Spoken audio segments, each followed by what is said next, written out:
Hi everyone, good morning. My name is Erica and I'm going to start off with a question. So how many of you listen to music on a daily basis? I see a lot of hands going up. You're all my favorite people in this room. So I too am someone who listens to music on a daily basis. I'm so obsessed with music and I spend a lot of time just laying in bed listening to music. And so we seem to incorporate music in our daily lives. We sometimes listen to music as we're working or studying, and sometimes we're listening to music even while we're exercising. But I have some news for you guys today, and I hope you'll bear with me because I have some cool demonstrations, but music doesn't actually exist. Not physically, at least. And I know what you're thinking. You're probably wondering, what do you mean by this? Of course music exists. I hear it every day. It's something that I always listen to. So how can it not be real? And well, here's the catch. So music actually only exists as air vibrations, and it's not until it arrives to your brain that you get this percept of music. So I'm basically going to show you how your brain creates music for you. So music does exist, just only in your brain. All right, so air vibrations must exist under specific criteria in order for this to happen. So for example, an air vibration would occur when you're striking a tuning fork, and then you would obviously hear that sound because the air vibrations would be moving away from the tuning fork, and you can map on this air vibration into a sound wave. And here's one cycle of the sound wave, and if you have this cycle 100 times per second, then you have a sound frequency of 100 hertz. And if you have a sound only occurring at one particular frequency, then you have something called a simple tone. But in music, we do not get simple tones. This is non-existent. We almost always get complex tones. So complex tones occur when you have vibrations at more than one frequency. And I want you to think of a complex tone as when you get an instrument to play a note. So here's an example of a complex tone vibrating at frequencies of 100 hertz, 200 hertz, 300 hertz, and 400 hertz.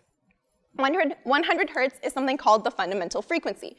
It is the pitch at which we perceive this tone. The reason for this is because the difference between each of the frequencies that make up this tone is equal to 100 hertz. Therefore, your brain makes this calculation, fills in these gaps for you, allows you to perceive this pitch of 100 hertz. Everything above the 100 hertz, they're called the overtones. These contribute to the quality of a sound. And complex tones are different from noise in a sense that we do not get a relationship between the frequencies that make up noise. Therefore, in noise, there's no gap filling, and therefore your brain doesn't perceive a pitch as it would in a complex tone. And I want you to think of noise as something percussive, so a cymbal crash or maybe drums. All right, so I'm going to show you how we combine complex tones in sequential order to form melodies and how the fundamental frequency is perceived in these melodies. So I'm going to play you 3 excerpts of the same tune, and each of these excerpts will be vibrating at different overtones. So we're going to do a little activity. You guys have to sing with me. I know there's not a lot of us here, but we're going to commit to this. We're going to sing as each of the tunes are playing, or as each excerpt is playing, and we're going to do our best to sing along and also listen very intently to the recordings. So, okay, when you're ready, okay, here's the first excerpt. And here's the second excerpt. And here's the last excerpt.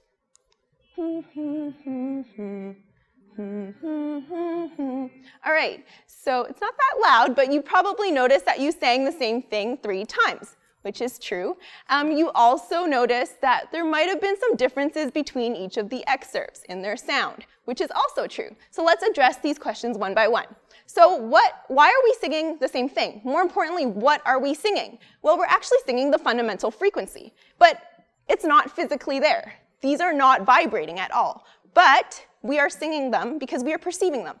And that's because although the overtones vibrating in each of these excerpts are different, the difference between the overtones are the same. Your brain fills in this gap for you, allows you to perceive this, and then that is the frequency that you sing back to me. And why are we singing something different? Well, that's because there are different overtones present, so they contribute to the timbre of the sound, or the quality of the sound. And timbre is important because it allows us to distinguish between the sounds of different musical instruments. So for example, when a violin and a clarinet and a French horn are all playing the same note, or any other instrument as well, if they're playing the same note, you perceive the same pitch, and that's because the overtones the difference between the overtones are calculated, allowing you to perceive that fundamental frequency. So the pitch remains the same, but something between the sounds makes it sound different. And that's because your brain can also preserve differences, allowing you to distinguish between each of these each of these instruments through sound alone. So what I've basically shown you is this discrepancy between what exists in the physical world, so merely air vibrations that arrive to your ear, and then how it gets interpreted in the psychological world or in your brain.